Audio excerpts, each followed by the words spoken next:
6 years ago, I had the pleasure of interviewing Dr. Jordan Peterson.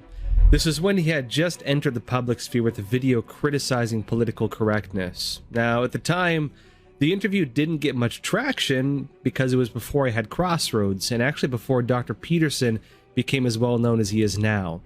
But those ideas that we discussed, the underlying problems of postmodernism, how this relates to the communist agenda, the destruction of higher education, and the subversion of the values of the West, they've only become a lot more relevant now as society becomes more divided. So, I've decided to re-release the interview. I hope you all enjoy. I don't think that you can understand the current situation properly without considering the role that postmodernism plays in this. Because postmodernism, in many ways, especially as it's played out politically, is the new skin that the old Marxism now inhabits. So you could think that there's a postmodern philosophy, which we'll talk about a bit, that really came into its vogue in the 1970s after classic Marxism, especially of the economic type, had been so thoroughly discredited that no one but an absolute reprobate could support it publicly anymore. Even the French intellectuals had to admit that communism was a bad deal by the end of the 1960s. And what happened was that they played a sleight of hand game in some sense and rebranded themselves under the postmodern guise. And that's where identity politics came from. And so, and then that spread like wildfire from France, especially into the US, through Yale University, through the English department there, and then everywhere. And so what happened was, there was this idea that the Marxists had put forth that the natural landscape of economic landscape is a battle. And it's a battle between the proletariat, the working class, and the bourgeois. And that economic systems were doomed to continue to enslave people and to keep them poor and downtrodden unless there was a radical economic transformation that was predicated on something more like equity policy. And then that was put into place in many, many places, as you no doubt know, throughout the 20th century, with absolutely murderous results. It was the most destructive economic and political doctrine, I think, that has ever been invented by mankind, and that includes National Socialism, because the absolute magnitude of the havoc wreaked by the communist systems exceeded that wreaked by Hitler. And that's, Hitler didn't have quite as long a time to pull his stunts off quite as effectively, but it was a catastrophic system. And one of the things that's quite interesting is that the full breadth of that catastrophe is not something that students are well taught in our current educational system, which has always made me very suspicious. For example, the students I teach usually know nothing at all about what happened in the Soviet Union under Stalin between, say, Stalin and Lenin between 1919 and 1959. They have no idea that millions, tens of millions of people were killed and far more tortured and brutalized by that particular regime, to say nothing of Mao. So look, what happened was that by the end of the 1960s, the evidence that communism was a catastrophic failure was so overwhelming that even the French intellectuals, and we'll return to them later, because the French have a very long-lasting and powerful public intellectual tradition, and so intellectuals there are very influential. Even the French intellectuals like Sartre, Jean-Paul Sartre, the famous philosopher, had to admit by the end of the 1960s that the Stalinist, communist, Maoist experiment and all of its variants, not just those particular dictators, but all of its variants, was an absolute catastrophic failure. And then what happened was the postmodernists came onto the scene, and they were all Marxists. But they couldn't be Marxists anymore, because you couldn't be a Marxist and claim that you were a human being by the end of the 1960s. And so they started to play a sleight of hand, and instead of pitting the proletariat, the working class, against the bourgeoisie, they started to pit the oppressed against the oppressor. And that opened up the avenue to identifying any number of groups as oppressed and oppressor, and to continue the same narrative under a different name. It was no longer specifically about economics. It was about power. And everything to the postmodernists is about power. And that's actually why they're so dangerous, because if you're engaged in a discussion with someone who believes in nothing but power, all they are motivated to do is to accrue all the power to them. Because what else is there? There's no logic, there's no investigation, there's no negotiation, there's no dialogue, there's no discussion, there's no meeting of minds and consensus. There's power. And so since the 1970s, under the guise of postmodernism, we've seen the rapid expansion of identity politics throughout the universities. It's come to dominate all of the humanities, which are dead as far as I can tell, and a huge proportion of the social sciences. And we've been publicly funding extremely radical postmodern leftist thinkers who are hell-bent on demolishing the fundamental substructure of Western civilization. And that's no paranoid delusion. That's their self-admitted goal. And I've identified, not only me, obviously, but one of the main players in this entire drama is a French philosopher named Jacques Derrida, who I think most trenchantly formulated the anti-Western philosophy that is being pursued so assiduously by the radical left. And I think its dangers I don't think its dangers can be overstated. And I also don't think the degree to which it's already infiltrated our culture can be overstated.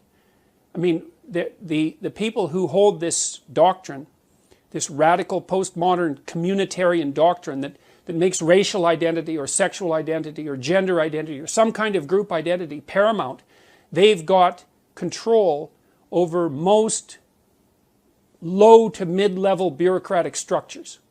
And many governments as well, but even in the United States, where a lot of the governmental institutions have swung back to the Republican side, the postmodernist types have infiltrated bureaucratic organizations at the mid to upper level. And that's actually what they're trained to do by their activist professors in university. And if you want proof of that, you can just go onto the websites of women's studies groups, for example, because they're some of the top offenders, and just look at what they say.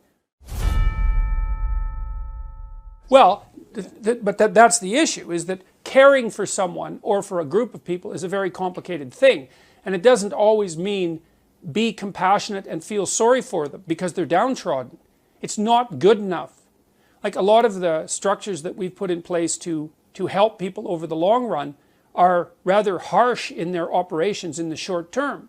I mean, so the values that are associated with trait conscientiousness, for example, which are reasonably good predictors of more conservative-leaning political belief, aren't warm, fuzzy virtues. They're cold, hard, judgmental virtues. They're the demands for performance, for example, that go along in the workplace. But if you want to take care of an infant who's crying, you want warm, instantaneous, impulsive compassion. Because there's a problem and it needs to be solved right now, and you have the solution. Right? The baby's too hot, the baby's too cold, the baby needs to be fed. You can fix that right now. If you're dealing with systemic problems of poverty, for example, or trying to determine how to produce more opportunity for everyone to benefit from everyone's abilities, you have to use a hell of a lot more than compassion to get there. And so to think of community in the positive sense as being driven by nothing but empathy, which is really one of the central arguments of the postmodern types, at least that's what's driving some of their argumentation, is it's an absurd proposition. So it's not so much that they confuse the two things, is that they fail to differentiate the concepts to begin with. It's very, very difficult to build functional structures that help people thrive individually and socially over long periods of time. And merely being empathetic, man, that's just going to get you nowhere. A 3-year-old is empathetic. And I'm not dismissing that. Empathy is important, but as a problem-solving mechanism, it has very, very limited utility. Yeah. Well, this brings me back to, you talked briefly about, National Socialism, fascism, and collectivism. The difference being, from my understanding, fascism was made to control the individual. Marxism was more control of means of production. Socialism more means of controlling the fruits of production, if I'm not mistaken.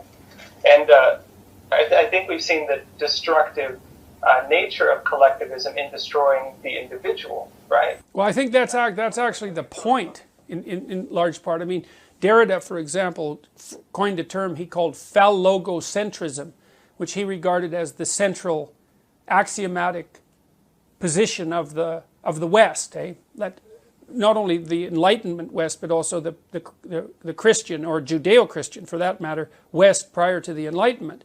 Derrida went after the tradition running through Judeo-Christianity, through modernism and the Renaissance and the Enlightenment, and criticized that. And that was the idea that, and he was critical of this, it's the presupposition that culture is first male-dominated, which is a presupposition that I take great exception to, because it's a radical oversimplification of the historical story.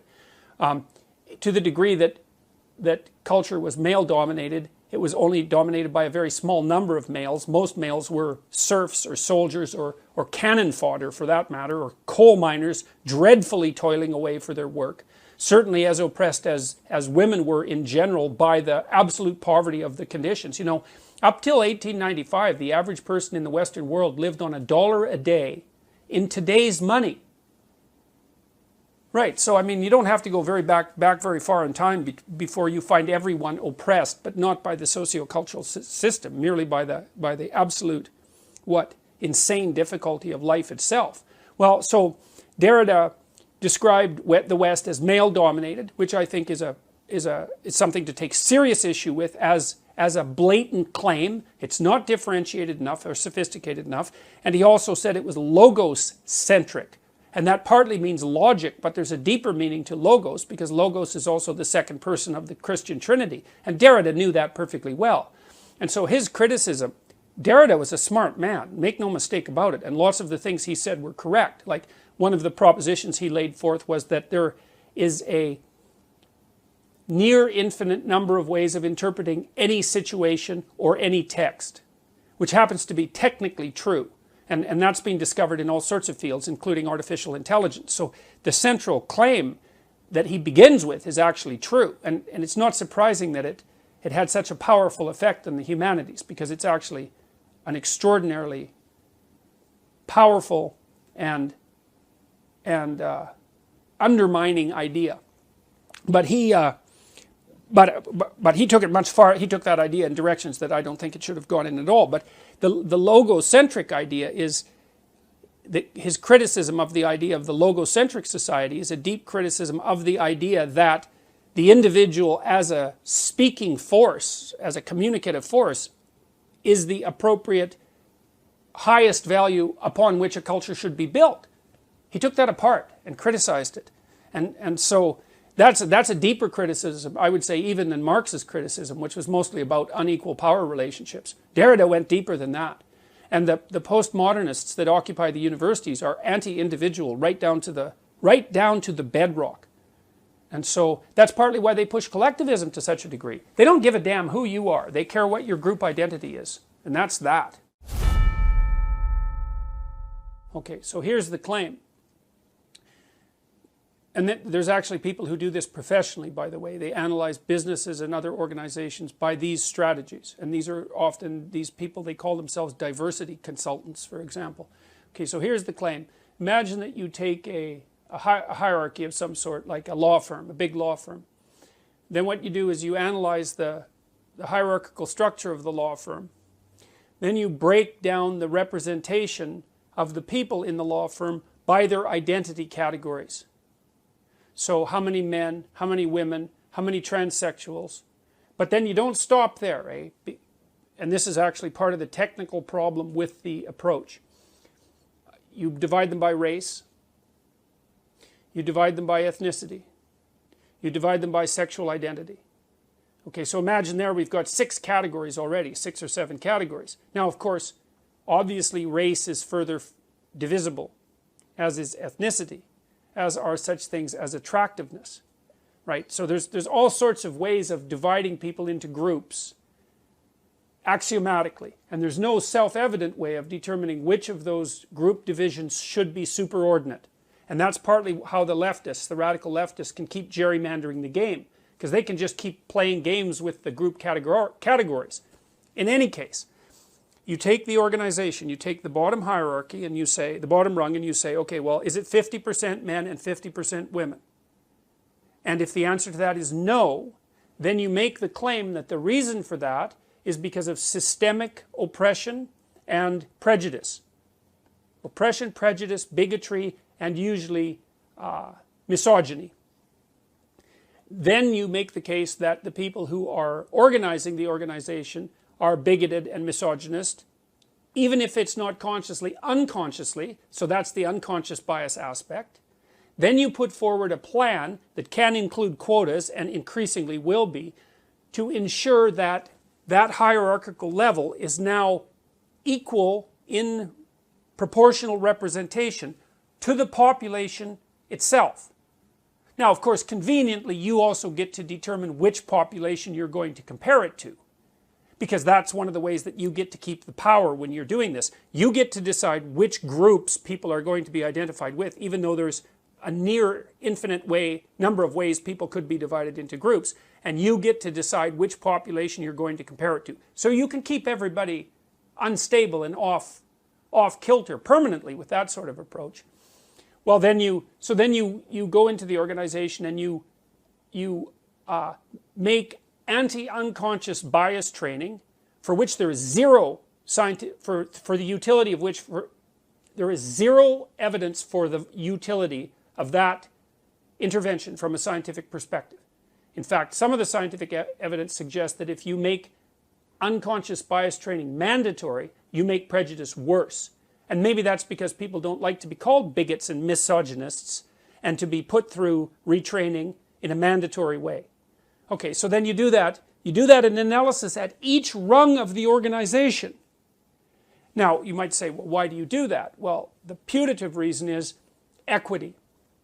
Now, equity and equality of opportunity are not the same thing. If you hear someone utter the word equity, either they don't know what they're talking about and they're ignorant beyond they're ignorant in a manner that makes it inappropriate for them to engage in a conversation about it, or they are the enemy of anyone who holds the tenets of individuality dear.